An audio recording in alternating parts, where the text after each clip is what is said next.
Got drunk off your love, and I lost myself again. You hit just like a drug. This time I won't let you in.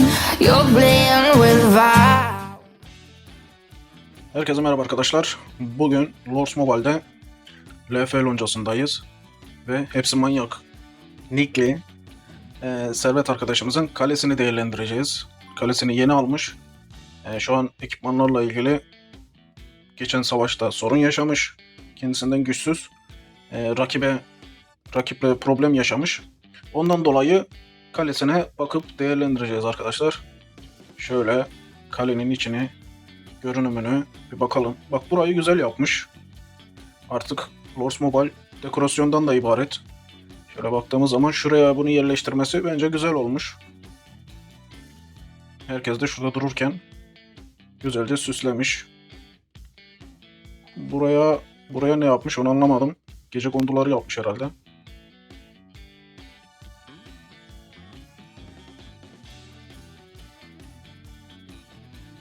Evet. Hepsine revir yapmış. Da. Şimdi Servet. Burada çok fazla revirim var. Ama savaşta CP getiriyor bu revir. İşe yarar mı? Yarar. Ama sen askeri nasıl basıyorsun? Şimdi şöyle ben bir bakayım asker sayısına. Evet. Asker sayın az. Sen askeri yetiştiremezsin bu kaleye böyle malikanen olmadan. Çok fazla hız falan harcarsın. Neyse arkadaşlar, ona baktık. Kahramanlarına bakalım. Şöyle gördüğüm kadarıyla ordu saldırı desteği sağlayacak şekilde kahramanları var.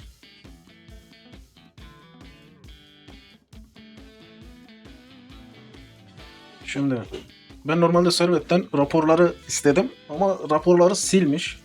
İşte rapora bakarak normalde değerlendirsen daha normal. Rapora bakmadığın zaman biraz daha sıkıntılı. İşte savaş nasıl olmuş, hangi askerlere tam olarak vurmuş, forumlar falan derken hepsi ayrı ayrı önemli tabii ki. Şimdi burada baktığımızda Servet 866 yapmış mesela. Şu ekipmanları değerlendireceğiz. Üner. Bir dakika, canavar ekipmanına bakayım bir. Şimdi canavar ekipmanı taşları yanlış. Şimdi Servet, bizim videolardan bu canavar taşlarını kontrol et. Nasıl yapmışız, neler takmışız onlara bak. Burada savunma taşları falan görüyorum, tuzak taşı falan. Canavar ekipmanı da olsa yine taşları önemli, hızı önemli. Sonuçta git gel yapıyorum falan. Ay taşı almışsın, belki de direktmen öldürüyorsun ama yine de tam takır düzenlemek için elinde fazlalık taş varsa oradan bakarak yap. Takman daha iyidir. Şimdi şöyle hız ekipmanına bile şampiyon taşı takmış. Bak. Şampiyon taşı takmış görüyorum. Şimdi bak. Bu kalede en iyi ekipman bu. Yani başka forumlarda yapılsa en iyi ekipmanı arkadaşlar bu. Ama burada şu problem var. Şu problemi yaşıyor. Şimdi ben yapmayacağım. Ben söyleyeceğim, kendisi yapsın. Çünkü uğraştırır. Eğer ki bak, en iyi ekipmanım bu diyorum. Eldivenim var mı? 13. Bunu da kullanabilirsin. Bunu da kullanabilirsin. Bu ekipmana, şampiyona yıldız basmak yerine dönersin. Diğerlerini yaparsan eldiveni de 15'e normal şekilde canavardan dolayı fullersin. Elin bollaşır. Diğerlerine yapmış olursun bu sefer yıldızı. Bunu unutma. Şimdi burada ekipmanlarda şampiyon taşı eksik. Bak. Kaç tane ekipmanın şampiyon taşı yok. Şunda da yok. 3 tanesinde var. Gerisinde yok. Göremiyorum. Ki burada da mesela şampiyon var ama tek tip ayarlanmış. Evet, tek tipe ayarlanmış. Şimdi dediğim gibi 8-6-6 yaparken burada eldiveni kullanabilirsin. Bak eldivende şampiyon da var. Hem 2 SLD içinde taşları takılı.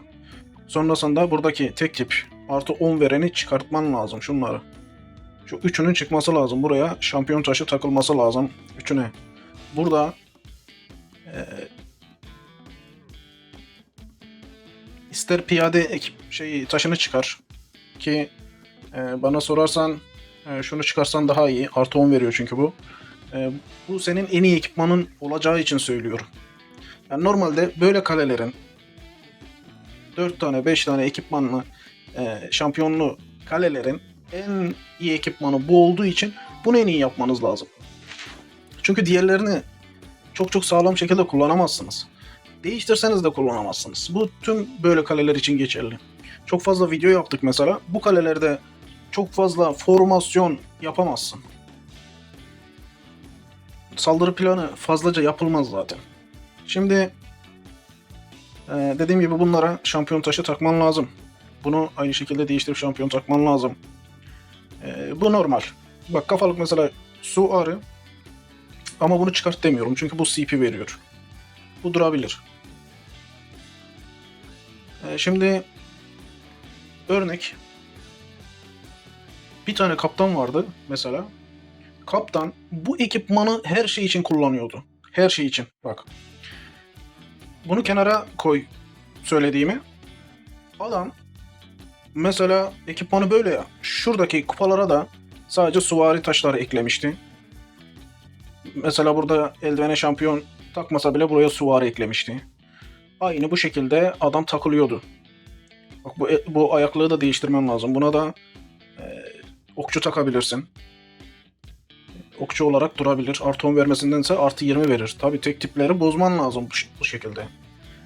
Burada tek tip olarak ayarlanmış çoğusu ama bunu bozman lazım. Artı 20 verebilmesi için. Mix'te daha iyi savaşabilmen için. Yani en iyi ekipmanın bu. Bu mix ekipmanı düzgün taşlarla birlikte ayarlaman, düzeltmen lazım. Bak en önemli bilgiyi sana veriyorum. Bak eldiven. Çünkü bunu kullansan buna yıldızlama yapacaksın yarın öteki gün. Ama onun yerine bunu yapıp ordu CP'sini kullansan hiç olmazsa buraya yıldız çakmasıyla uğraşmayacaksın. Hiç olmazsa buraya çakacaksın. Hem de görüntüden kurtarmış olacaksın kaleyi. Orayla uğraşmak yerine bunlara çalışacaksın. Şimdi dediğim gibi şampiyonları buralara yerleştir. Bunu mesela değiştir. Dediğim gibi anlattığım kişi tek ekipman üzerine oynuyordu. Hem süvari forumda, hem piyade forumda, hem okçu forumda ekipmanı kullanabiliyordu. Çünkü yokluktan. Bunun gibiydi kalesi. Bunun gibiydi kalesi ama o şekilde kullanabiliyordu. Şimdi dediğim gibi en iyi ekipmanın 8-6-6'da bu. Bunu 8-8-6'da da kullanırsın. 8-8-6'da da kullanırsın. Böyle kalelerin mesela 6-5-9 yapması zor. Çünkü şampiyon ekipmanından ayrılacaksın. 2-0-8 yapması zor. 15-0-5 örnek 0-5-5 bunlar aslında bu kaleler için zor. Bak. Bana sordun. Dedin ki kendimden güçsüz kaleyi örnek alamadım. Niye? Sen piyade kareymişsin. Adam okçu kareymiş. Bak örnek. Şimdi mantıken milletin aklına şu geliyor. Piyade okçuyu yer. Tek tipte yiyor. Tek tipte yiyor. Mix'te artık zorlanıyor, yiyemiyor. Çoğu savaşta yiyemiyor. Karşı rakip kaptanı senden güçlüyse her türlü yer de. Ama senden atıyorum mesela çok fazla güçlü olması lazım. Senin geçenki rakibi yenebilmen için atıyorum okçu kare vurman lazımdı. Ya da adam okçu kare ise sen süvari kare vurman lazımdı. Sen piyade kare vurduğun için alamamışsın formdan dolayı. Ve dediğim gibi sende şampiyon taşları yok. Belki adam mesela bazıları var. Adamda mesela şampiyon ekipmanı fazla yok. 2 tane var, 3 tane var. Bir bakıyorsun adamda hiç yok. Ama adam taşları öyle bir yerleştirmiş ki adam senden alıyor. Adam bir bakıyorsun ki hepsine şampiyon taşı yerleştirmiş. Adamın yıldızlaması daha iyi. Fark ediyor işte aradaki fark. Ondan dolayı mix ekipmanını düzelt. Dediğim gibi dediklerimin istediği yeri al, istediği yeri alma. Şimdi 6-5-9'a bakalım. Bak 6-5-9'da işte şampiyon ekipmanları kenara çıkmış. Burada bireysel şeyler gelmiş. Demek ki kupan çok. Demek ki kalede kupa çok. Bak. Kaç? 3 oradan, 2 oradan 5 tane kupa var. Şimdi bu kupada tek tip 2 tane eklemiş. Bunlar olmuş piyade. Süvari ile alakası yok. Şunlar süvariyi arttırmıyor mesela. Şuraya bu sefer süvari yapmış. Bu aynı kalmış. Şunların üçü değişmiş. Bunların üçü değişmiş. Bunlar da tek tip. Ayakkabı tek tip. Burası da tek tip. Yani ekipman mixlememiş. Tamam, mixlediğin zaman da saldırı değerlerin düşecek. Buna da yapacak bir şey yok. Örnek mesela bunu burada kullanıyorsan 6-5-9'da buradaki taşların bir tanesini piyade takman lazım. Ayakkabı aynı şekilde tek tip olsa bile bir tanesini örnek piyade takman lazım. Bunları söyledim, kupaları. Mesela kupaları takıyorsun ama kupaları değiştirebilirsin. Bunlar tek tip olmuş. Süvari taşı takabilirsin. Bunlar her 3 taştan takılabilir. Burada vururken süvari karede vuruyorsundur ya da vurmalısın. Onun için ekipmanı mixlemen lazım. Bunların çoğu tek tip. Bak şöyle baktığın zaman 1, 2, 3, 4, 5, 6 tane ekipman tek tip. Yani bunları mixlemen lazım eğer mix olarak kullanıyorsan. Bunu da senin bileceğin iş. Bu şekilde de kullanmaya devam edebilirsin. Ama fazla bir değişiklik yapılamaz böyle bir durumda.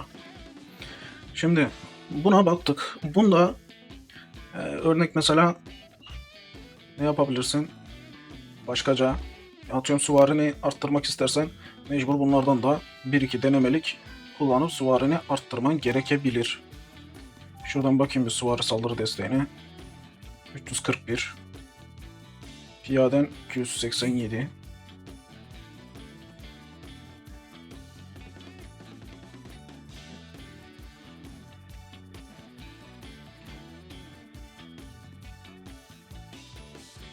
Evet.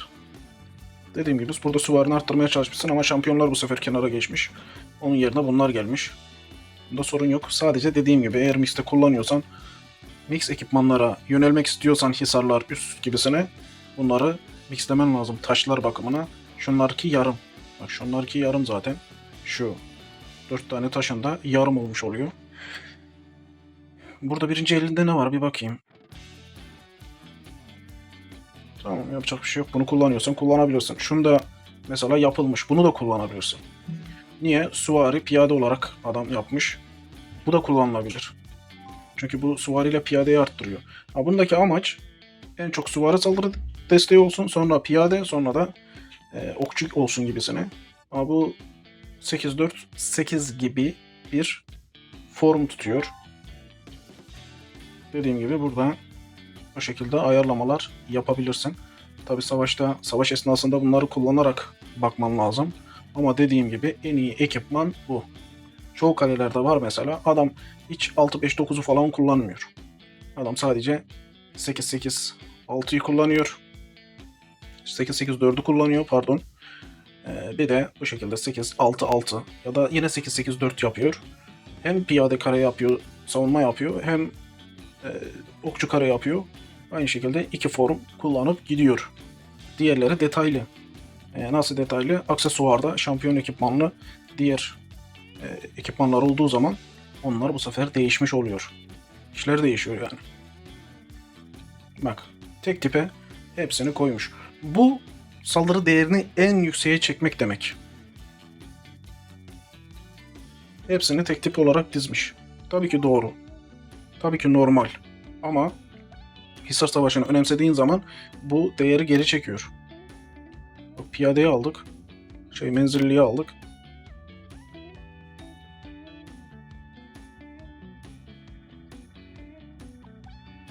Bak, menzilli de mesela buna takmış. Buna niye taktın? Bu da aynısı. Bak, bu da aynısı. Şimdi burada mesela tek tip menzilli. Buradaki CP taşını çıkartıp yine aynı bu şekilde tek tip saldırı taşı takabilirsin yine. Bu da senin saldırı değerini arttırır.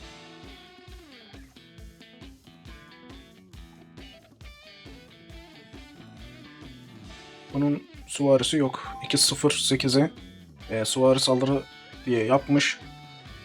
Baktığımız zaman bak bunda zorunluluk. Şampiyon taşının olması zorunluluk. Çünkü mix'te kullanıyor. Bunda zorunluluk.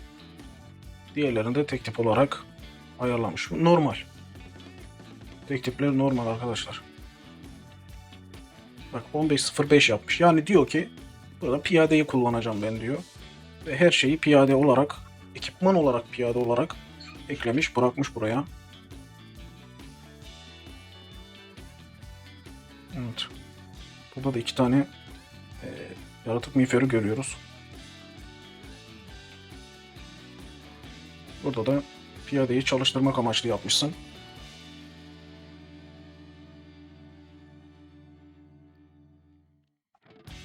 Burada 0.55 var mesela. Bak buradaki 0.55'lerde bak yüzüklere, sağlık yüzüklerine şampiyon taşı takılı. Hepsinde görüyor. Ama bu en iyi sıfır ekipman değil. En iyi ekipmanın olarak hiç görmez. Ama kullanabilirsin bunu böyle. Şampiyonların eğer yetmiyorsa, bak önceliğin şu. Önceliğin normalde senin şu. Eğer ki buralara takacak şampiyonun yoksa oradakileri çıkar buraya tak. Bunları yap. Dediğim gibi burada onu kullan, eldiveni. Diğerlerini dediğim gibi yap. Buna da şampiyon taşı tak. Daha niye buna sadece bunu çıkart dedik bilmiyorum da buna da şampiyon CP taşı tak. Bunların hepsine de şampiyon CP taşı yetiyorsa hem bunlara tak hem onlarda kalsın.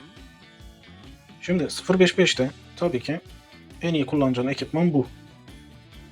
Bak mesela şunlar okçuyken süvari takmışlar. Ama burada mesela piyade takılı. Piyade takılı. Şu ikisini mesela başka bir yerde ben görmedim. Ekli olarak. Takılı olarak. Onun için eğer başka ekipmanlarda, başka formlarda yoksa ki gördüğüm kadarıyla yok. Piyadeleri buradan çıkar bunlara okçu tak. Sonuçta 0.55 vuruyorsun. Senin piyadeyle işin yok.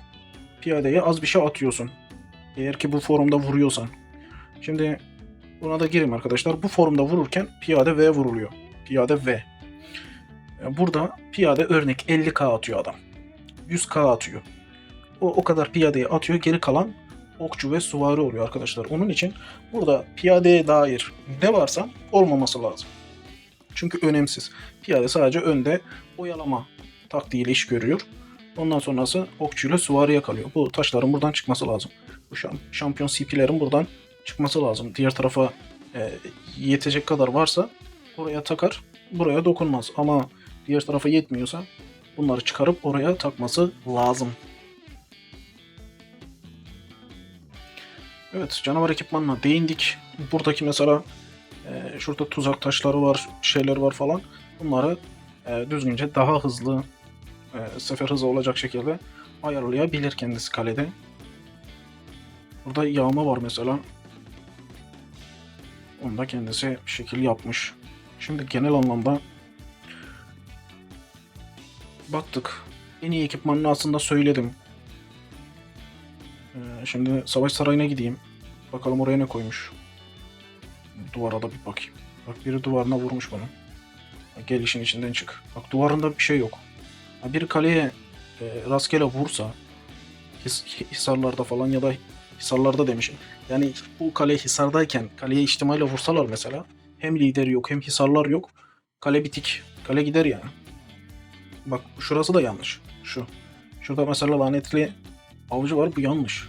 Ne demiş? Okçu. Süvari. Bak şöyle kendimiz yapalım.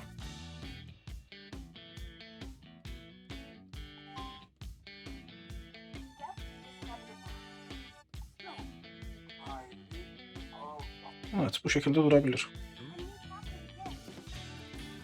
Bu şekilde durabilir. Dediğim gibi neden böyle yaptım? Diyorum ya işte en iyi okçu ve piyadesi. Ondan dolayı 2 okçu 2 piyade bıraktık. Bir tane süvari olarak bıraktık. Diğeri lanetli avcı Hisar Herosu. Tamam SL'de veriyor o da ama onun gibi değil. Ya buradan bunları ekleyeceksin.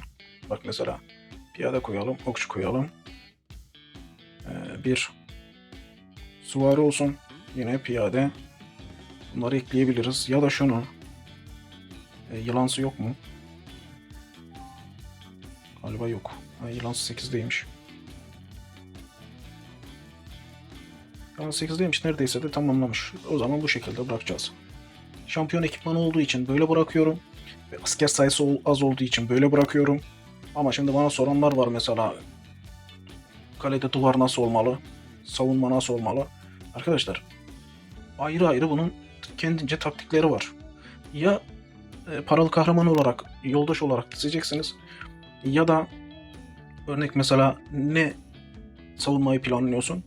Okçu piyadedir ya da başka bir şeydir. Arttıracaksın. Mesela diyelim ki piyade olarak savunmayı düşünüyorsun. Süvariyi azaltırsın. Onun yerine piyade eklersin.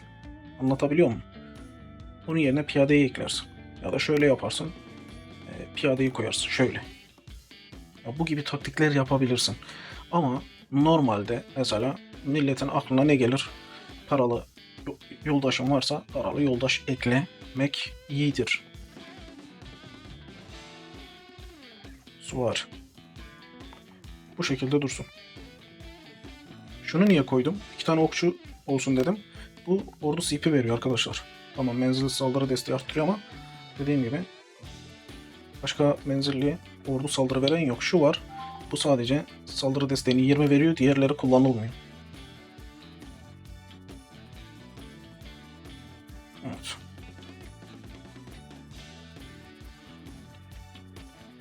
İstasyonda hiç yoldaş olmamasından iyidir. Şimdi oraya baktık. Şuraya bakalım. Tabur düzeni, piyade.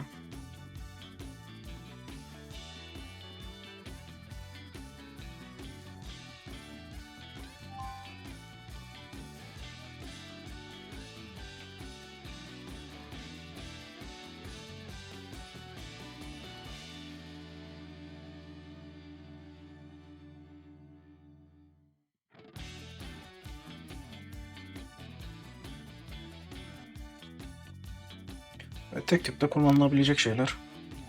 866'ya ne koymuş bakalım. Bak örnek. Şu. Bak bu direkt görüyorsunuz değil mi?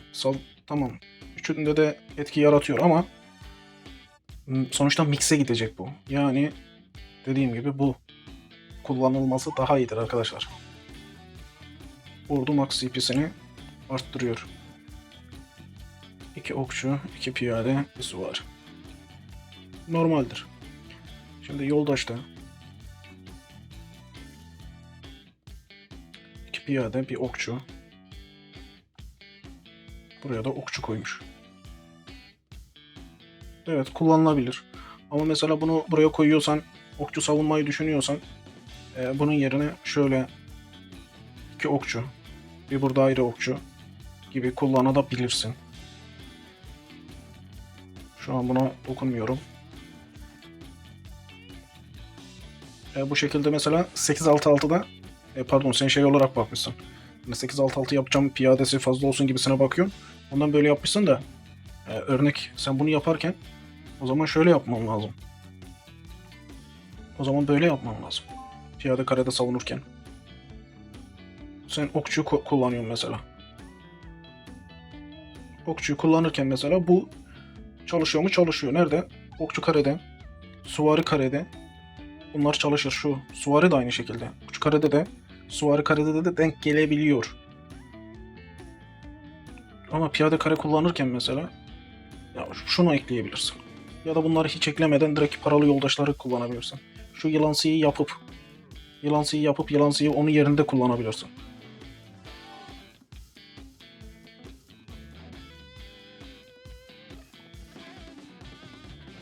Sen bunu değiştirirsin. 15.05 demiş. Piyadesi fazla olsun demiş. Bak şimdi bakıyoruz piyadeye.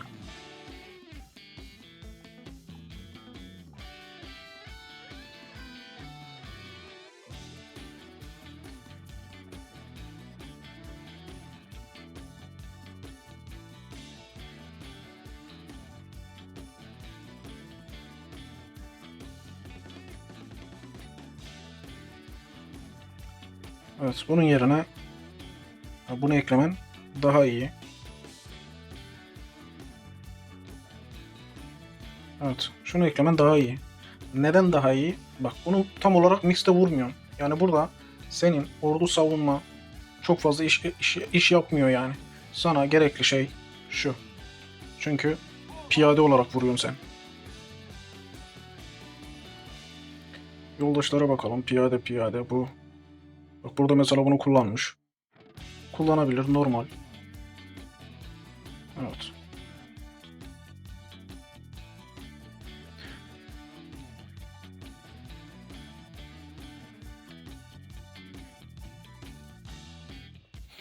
Evet, genel anlamda arkadaşlar baktık. Söyleyeceğimizi söyledik. Sadece bunun üstüne şunu ekleyeyim.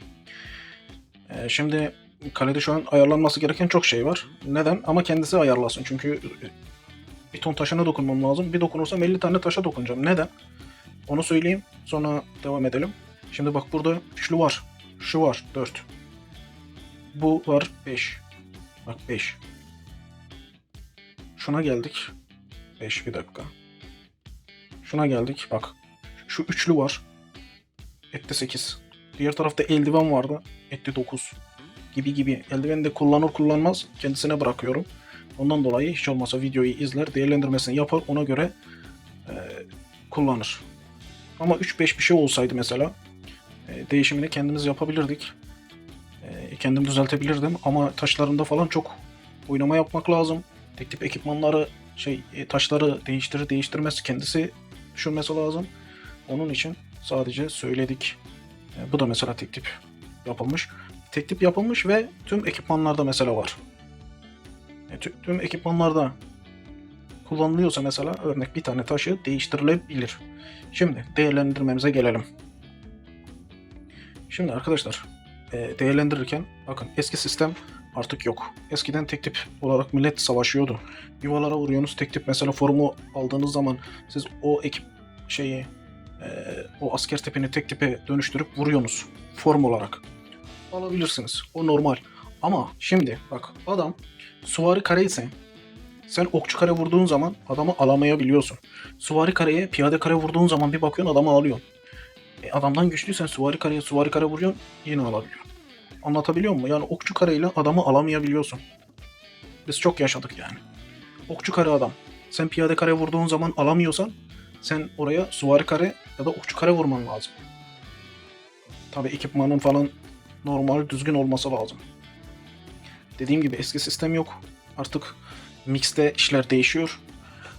Millet yapabiliyor mesela biz bazen savaşıyoruz bakıyoruz ki olmadığı zaman Allah Allah formda tuttu niye olmadı oluyor. İşte mix'e girdiğinde işler değişiyor arkadaşlar. Onun için en büyük olasılık almadığınız zaman forma bakın. Forumla güçlüyseniz forumla alakalı bir mevzu yoksa artık hisarlardır, kendi CP değerindir, işte aldığın ünvandır, karşı tarafın aldığı ünvandır, hisarlardır. Bunların hepsi ayrı ayrı bastığın SL'de saldırı değeri bile önemlidir yani şurası. Bak mesela %20 sende diğeri yok. Belki adam %70 bastı, sen %20 bastın. Onu bile bilemezsin. Onu bile bilemezsin. Ayrıyeten mesela sunağın vardır yoktur. Lider öldürmüşsündür, öldürmemişsindir. Sunağın aktiftir. Esrin vardır yoktur. Onların hepsi arkadaşlar bu işlerin içerisinde. Sadece tek bir şeyle bunlar ele alınamaz. Şu an var mesela. Tamam. Burası da açık. Dediğim gibi arkadaşlar biz değerlendirmemizi yaptık. Geri kalanı kendisine bırakacağım. Kendisi ayarlamasını, düzenlemesini yapsın. Bu şekilde videoyu burada bitiriyorum. Kendinize iyi bakın. Sağlıcakla kalın. Görüşmek üzere.